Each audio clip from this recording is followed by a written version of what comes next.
अस्सलाम वालेकुम प्यारे बच्चों, मैं आपकी उर्दू टीचर नाहिद अस्कर। आज हम पढ़ने वाले हैं क्या क्या हरूफ के लाम, मीम, नून और हे।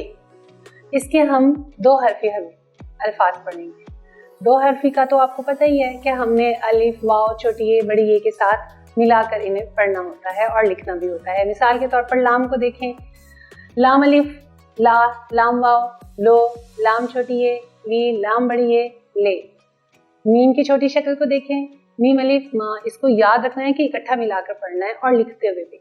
मीम वाव मो, मीम छोटी है मी और मीम बड़ी है मे। नून अलिफ ना, नून वाव नो, जैसे ये आपको लिखा हुआ नजर आ रहा है। नून छोटी है नी, नून बड़ी है ने, और इसके बाद है जी हा।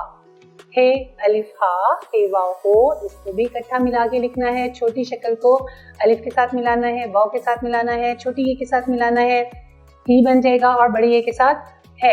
हमने इन चारों हरूफ को इन तमाम हरूफ के साथ मिलाकर लिखना है, इन्हें कभी भी अलग अलग नहीं लिखना। हमारा आज का सबक बस यही था, यहीं पे खत्म होता है। आपने इसको याद रखना है। इंशाल्लाह ताला अगले सबक के साथ नए अल्फाज बनाएंगे, नए हरूफ लेकर आएंगे। तब तक के लिए अल्लाह हाफिज।